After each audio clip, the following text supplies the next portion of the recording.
அகிலம் டிவி நேயர்களுக்கு வணக்கம். இன்றைய நாளுக்கான தலைப்பு செய்திகள். யாழ் செம்மணி மனித புதைகுழியில் இருந்து புதிதாக 6 எலும்புக்கூடு தொகுதிகள் முற்றாக அகழ்ந்தெடுக்கப்பட்டுள்ள நிலையில் மேலும் 4 எலும்புக்கூடுகள் அடையாளம் காணப்பட்டுள்ளன. குறித்த அகழ்வு நடவடிக்கை நேற்று முன்னெடுக்கப்பட்டுள்ளது.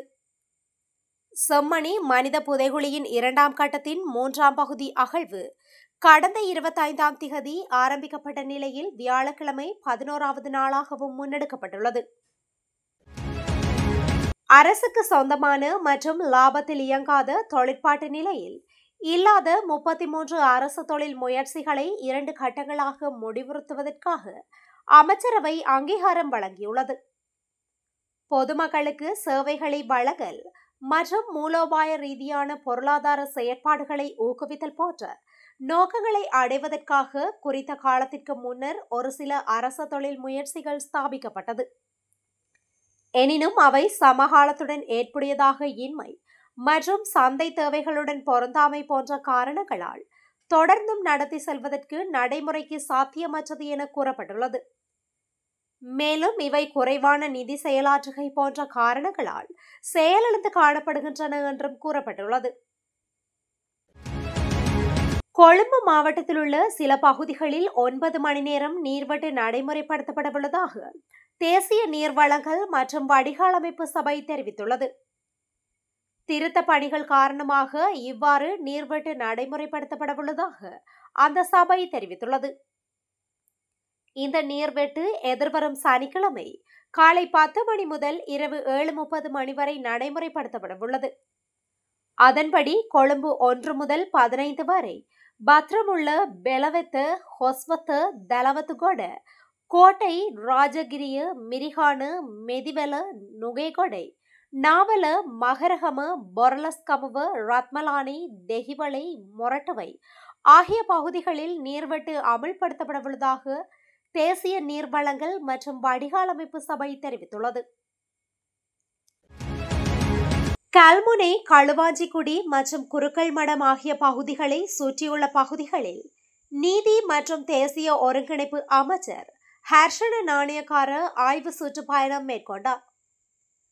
அங்கு மனித புதைகுழிகள் இருப்பதாக கூறப்படும் இடங்களில் முறைப்பாடுகள் பதிவாகியுள்ளன. நீதி அமைச்சின் கூற்றின்படி விஜயத்தின் போது முறைப்பாடுகளை சமர்ப்பித்த குடியிருப்பாளர்களை அமைச்சர் நாணயக்கார சந்தித்தார். கூட்டு புதைகுழி குற்றச்சாட்டுகள் தொடர்பான விசாரணைகள் நியாயமாகவும் வெளிப்படையாகவும் நடத்தப்படும் என்று அமைச்சர் உறுதியளித்தார். மோட்டார் சைக்கிளில் வந்த அடையாளம் தெரியாத இருவர் ஒரு பெண்ணை கூரிய ஆயுதத்தால் தாக்கி கொலை செய்துள்ளனர். ராஜாங்கனை பகுதியை சேர்ந்த 49 வயதுடைய 2 குழந்தைகளின் தாயே சம்பவத்தில் கொல்லப்பட்டுள்ளார். குறித்த பெண் 3 மாதங்களுக்கு முன்பு தனது கணவரிடமிருந்து பிரிந்து அவரது வீட்டில் வசித்து வந்ததாக தெரிவிக்கப்படுகின்றது. நேற்றிரவு தனது வீட்டின் முன் தொலைபேசி அழைப்பை எடுத்துக் கொண்டிருந்த போது 2 பேர் அவரை கூர்மையான ஆயுதத்தால் தாக்கியுள்ளனர். குறித்த பெண்ணை மருத்துவமனைக்கு கொண்டு செல்லப்பட்ட போது அவர் இறந்துவிட்டதாக கூறப்படுகின்றது. மூதூர் பெரியபாலம் பகுதியில் நேற்று காலை இடம்பெற்ற விபத்தில் மேளவாத்திய கலைஞர் ஒருவர் படுகாயமடைந்து மூதூர் தள வைத்தியசாலையில் தீவிர சிகிச்சை பிரிவில் அனுமதிக்கப்பட்டுள்ளார். மோட்டார் சைக்கிள் டிப்பர் வாகனத்துடன் மோதியதில் இவ்விபத்து இடம்பெற்றுள்ளது.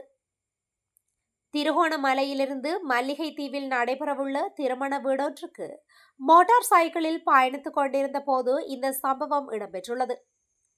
மோட்டார் சைக்கிளில் பயணித்த திருகோணமலையை சேர்ந்த மேளவாத்திய கலைஞர் படுகாயங்களுக்குள்ளாகி வைத்தியசாலையில் அனுமதிக்கப்பட்டுள்ளார்.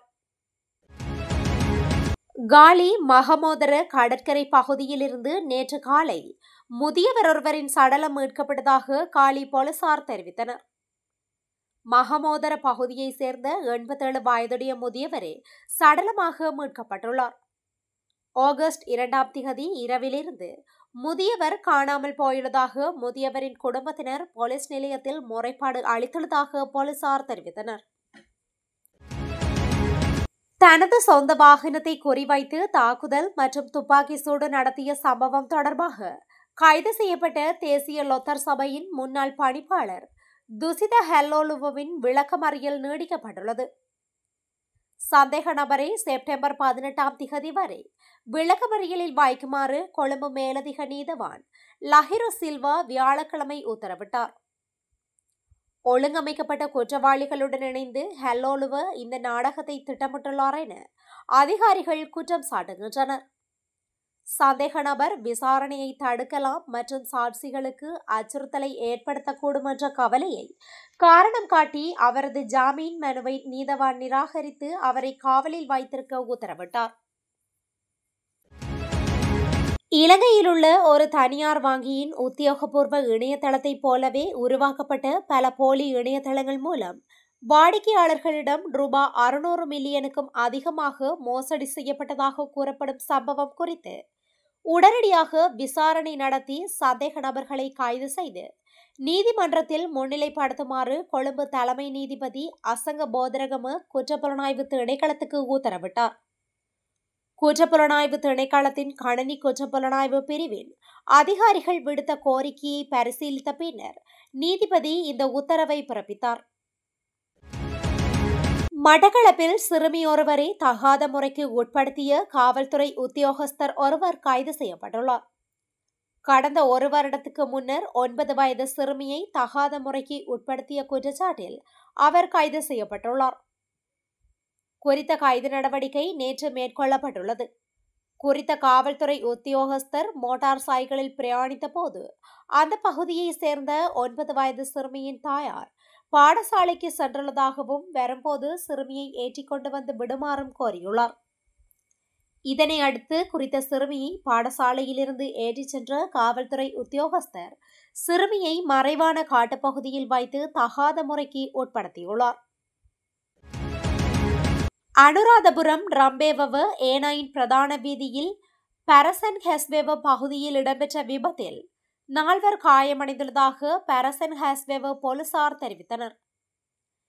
இந்த விபத்து நேற்று காலை இடம்பெற்றுள்ளது. இதன்போது கொழும்பிலிருந்து யாழ்ப்பாணம் நோக்கி பயணித்த வேனொன்றே விபத்துக்குள்ளாகியுள்ளது.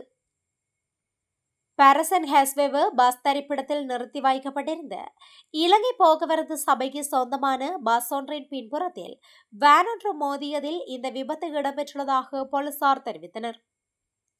விபத்தின் போது வேனில் பயணித்த 4 காயமடைந்துள்ளதாக போலீசார் தெரிவித்தனர். நேற்று வெளியான 5ஆம் ஆண்டு புலமை பரிசில் பரீட்சையில் மட்டக்களப்பு கல்வி வலயத்தில் பரீட்சைக்கு தோற்றிய பார்வை இழந்த மாணவியொருவர் சித்தி அடைந்துள்ளார். மட்டக்களப்பு கல்லடி விவேகானந்தா மகளிர் கல்லூரியில் 5ஆம் தரத்தில் கல்வி பயிலும் ரவிச்சந்திரன் ஜெனிஃபர் என்கின்ற மாணவியே இவ்வாறு பரீட்சையில் சித்தி அடைந்துள்ளார். மட்டக்களப்பு தரிசனம் விழிப்புணர்வற்றோர் பாடசாலையில் கல்வி கற்று வரும் இவர் 88 புள்ளிகளை பெற்று சித்தி அடைந்துள்ளதாக விவேகானந்தா மகளிர் கல்லூரி பிரதி அதிபர் தம்பிராசா சிவகுமார் தெரிவித்தார். மட்டக்களப்பு மாவட்டத்தின் சராசரி மாணவர்களுக்கான வெற்று புள்ளி 332 இருந்த போதிலும் விசேட தேவையுடைய மாணவர்களுக்கான வெட்டுப்புள்ளி 80 ஆகும். குறித்த மாணவி 88 புள்ளிகளை பெற்று புள்ளிகளுக்கு மேல் சித்தி பெற்றுள்ள நிலையில் குறிப்பிடத்தக்கது. பதுளை கொழும்பு பிரதான வீதியில் பண்டாரவளை ஹொளதென்ன ரயில் கடவைக்கு அருகில் நேற்று மதியம் மோட்டார் வாகனம் ஒன்று வீதியை விட்டு விலகி தண்டவாளத்தில் கவிழ்ந்து விபத்துக்குள்ளானது. மோட்டார் வாகனம் ரயில் பாதையில் சாய்ந்து ரயில் போக்குவரத்திற்கு இடையூறு விளைவித்ததாக போலீசார் தெரிவித்தனர். பண்டாரவளையிலிருந்து ஹப்புத்தளை நோக்கி பயணித்த மோட்டார் வாகனம் ஓட்டுநர் தூங்கியதால் சாலையை விட்டு விலகி ரயில் தண்டவாளத்தில் கவிழ்ந்தது. கொழும்பு கோட்டையிலிருந்து பதுளை நோக்கி பயணித்த ரயில் மோட்டார் வாகனம் ரயில் தண்டவாளத்தில் கவிழ்வதற்கு சில நிமிடங்களுக்கு முன்பு அந்த இடத்தை கடந்து சென்றதால் பெரும் விபத்து தவிர்க்கப்பட்டதாக போலீசார் தெரிவித்தனர். பாடசாலை மாணவியொருவரை பாலியல் துஷ்பிரயோகம் செய்ததாக கூறப்படும் சந்தேக நபர் பேலியகொடை போலீஸ் சிறுவர் மற்றும் பெண்கள் பணியகத்தினால் கைது செய்யப்பட்டுள்ளனர். கைது செய்யப்பட்டவர் பேலியகொடை பிரதேசத்தில் வசிக்கும் 30 வயதுடைய திருமணமான ஒருவர் ஆவார். களனி பிரதேசத்தில் உள்ள பாடசாலை ஒன்றின் 10ஆம் வகுப்பில் கல்வி கற்கும் 15 வயதுடைய மாணவியொருவரே பாலியல் துஷ்பிரயோகத்திற்குள்ளாகியுள்ளார். இது தொடர்பில் மாணவியின் தாய் போலீஸ் நிலையத்தில் முறைப்பாடு அளித்ததை அடுத்து சந்தேக நபர் கைது செய்யப்பட்டுள்ளார். சந்தேக நபர் பல தடவைகள் பேலியகொடை பிரதேசத்தில் உள்ள தனது வீட்டிற்கு மாணவியை அழைத்து சென்று பாலியல் துஷ்பிரயோகம் செய்துள்ளதாக போலீஸ் விசாரணையில் தெரிய வந்துள்ளது. ஹம்பஹா பயங்கொட பகுதியில் உள்ள ஒரு வீட்டிற்கு அருகில் ஒரு பையில் சந்தேகத்திற்கிடமான 4 மனித மண்டையோடுகள் மற்றும் பல எலும்புத்தொடுகளை போலீசார் கண்டுபிடித்துள்ளனர். வீடு அமைந்துள்ள காணியில் உள்ள ஒரு கட்டடத்தில் கிராம சேவகர் அலுவலகம் அமைந்துள்ளது. மேலும் கிராம சேவகர் அலுவலக அதிகாரியின் ரகசிய தகவலை தொடர்ந்து இந்த சந்தேகத்திற்கிடமான பொதி கண்டுபிடிக்கப்பட்டுள்ளது. வடக்கு மற்றும் கிழக்கு மாகாணத்தின் ஒரு சில பகுதிகளுக்கு இன்று முதல் எதிர்வரும் 7ஆம் திகதி வரை அவ்வப்போதும் மிதமான மழை கிடைப்பதற்கு வாய்ப்புள்ளது என யாழ்ப்பாண பல்கலைக்கழக புவியியல் துறை மூத்த விரிவுரையாளர் நாகமுத்து பிரதீபராஜா தெரிவித்துள்ளார். குறித்த விடயத்தை வானிலை தொடர்பாக அவர் நேற்று வெளியிட்ட அறிவிப்பில் குறிப்பிட்டுள்ளார். இத்துடன் இன்றைய நாளுக்கான தலைப்பு செய்திகள் நிறைவடைகின்றன. தொடர்ந்தும் இதுபோன்ற செய்திகளை அறிந்து கொள்ள அகிலம் நியூஸுடன் இணைந்திருங்கள். நன்றி, வணக்கம். அகிலம், மாற்றத்திற்கான மக்கள் குரல். இந்த வீடியோ பிடிச்சிருந்தா லைக் பண்ணுங்க, கமெண்ட் பண்ணுங்க, ஷேர் பண்ணுங்க. மறக்காம கீழே இருக்க பெல் ஐகானை கிளிக் பண்ணுங்க.